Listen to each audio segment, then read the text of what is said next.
अपनी जिंदगी भी दूसरे को देना चाहते हैं। कई लोग इतने अच्छे लोग होते हैं जिसको लोग अपनी जिंदगी दे करके भी अपने आप को धन्य मानते हैं, अपना सुख देकर धन्य मानते हैं, अपने को दुखी बना करके भी सुख देना चाहते। ऐसे इंसान भी दुनिया में हैं। प्राण दे करके भी यदि किसी को बचा सकें, काश ऐसे इंसान हम बन सकें। कोई हमें बचाने के लिए प्राण दे दे, महाराज ये तो फिर हिंसा हो जाएगी। नहीं, मैं कोई भी कथन बिना आगम के नहीं करूंगा। आगम में आया, एक शेर मुनिराज के ऊपर झपट रहा है, शूकर सामने खड़ा है, तुच्छ प्राणी है। उसने कहा शेर किसी न किसी को मारेगा। उसने सोचा यदि मैं अपने प्राण बचा लूं तो शूकर 100% बचा सकता था। आवास दान में कथा आती है 100%। शेर ने उसको निशाना बनाया ही नहीं था, उसने निशाना बनाया था महाराज को। शूकर तो आराम से दूर खड़ा हुआ था, उसको कोई मतलब ही नहीं था, वो बच सा था। लेकिन शूकर ने सोचा मेरा जिंदा रहना जरूरी है कि महाराज का।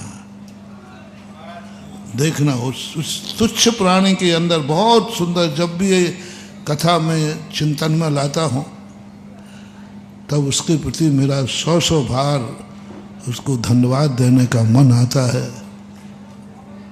एक पशु, एक निकृष्ट पर्याय में भी इतना ऊंचा सोच, इतना ऊंचा सोच। वो निर्णय कर रहा है कि दो में से एक मरेगा, या महाराज या मैं।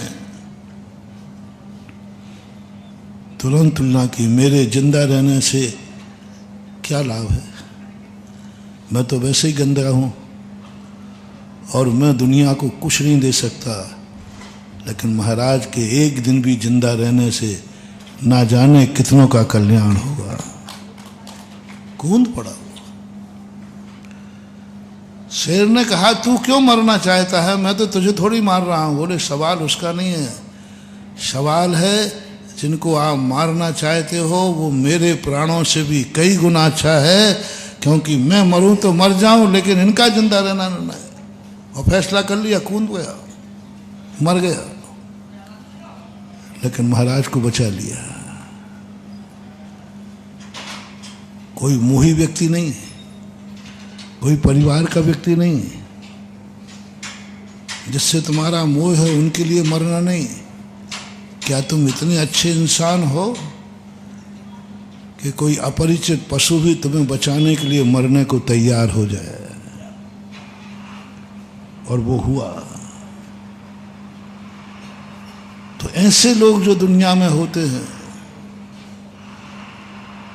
और ये लोग इतना पुण्य कमा लेते, इतना पुण्य कमा लेते हैं, और ये पुण्य का फल भोगना नहीं चाहते, भागते हैं पुण्य से।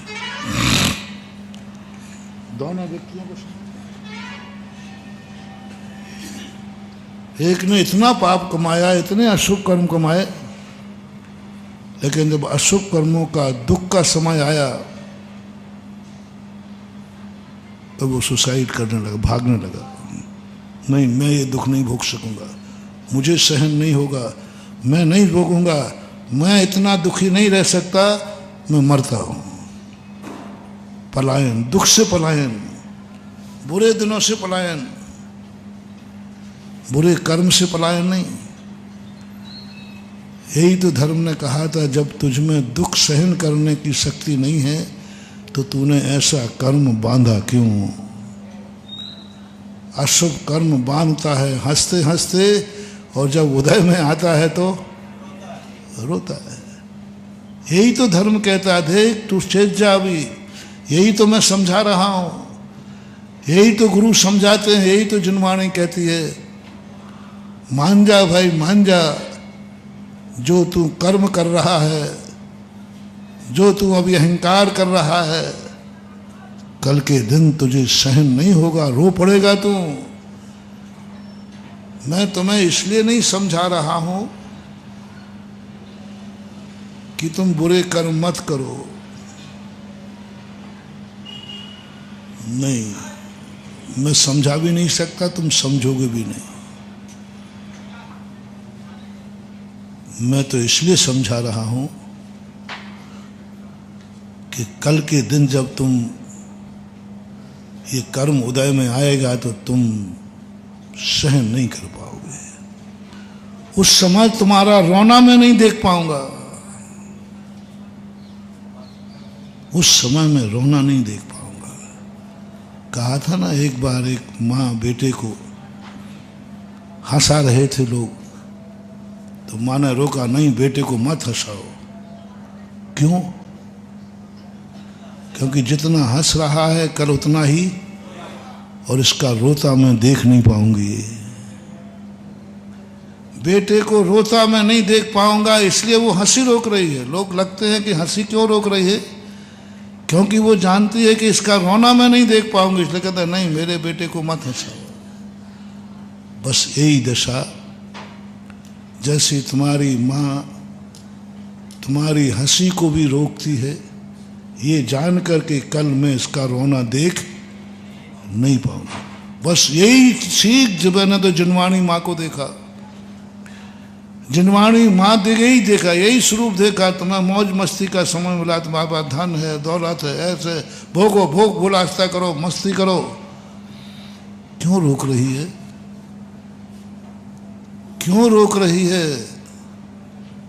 शराब पीना अच्छा लग रहा है, क्यों रोक रही है? गुटखा खाना अच्छा लगता है, क्यों रोक रही है? रात में खाना अच्छा लग रहा है, क्यों रोक रही है? सारे पंचेंद्रियों के विषय भोगने में अच्छे लगते हैं, क्यों रोक रही है? क्यों? और जिनवाणी जिनेन्द्र देव की वाणी ने तो वो उन सब चीज़ों पर रोक रही है जो जो कार्य तुम्हें अच्छे लगते हैं। जिनवाणी की बड़ी विचित्रता है, जो जो कार्य संसारी को अच्छा लगता है उसी को रोकती है, उसी को रोकती है। बच्चे को मिट्टी अच्छा लगती है, माँ मिट्टी को रोकती है। जो जो तुम्हारे लिए अच्छे लगते, जो जो तुम्हें अच्छा लगता है उसी को रोकती है। तुम्हें अपनों से राग करना अच्छा लगता है, उस राग को रोकती है। अच्छा राग मत करो, अरे भाई क्या करो फिर? द्वेष नहीं करो, ये तो समझ में आता है।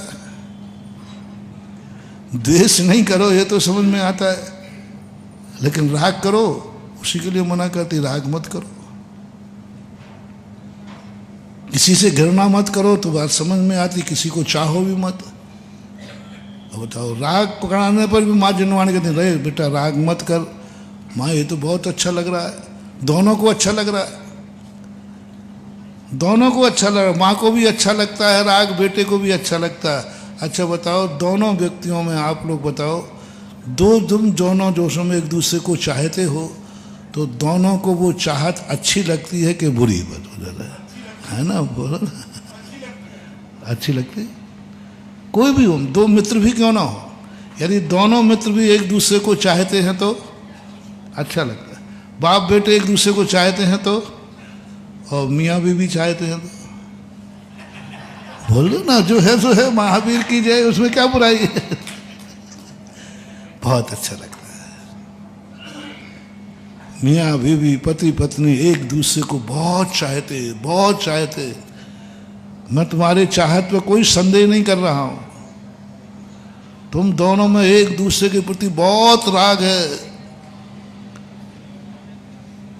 फिर जिनवाणी क्यों रोकती है? इतना राग करना अच्छा नहीं। दोनों खुश है, एक खुश हो तो फिर भी ठीक है, देख तेरे राग करने से उसको दुख होता है।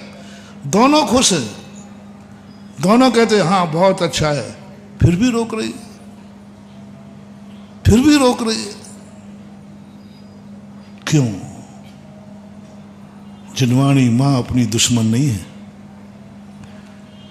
वो जान रही है कि आज तू जितना राग कर रहा है, कल उतना ही इसमें ज़्यादा मीठे में कीड़े पड़ेंगे।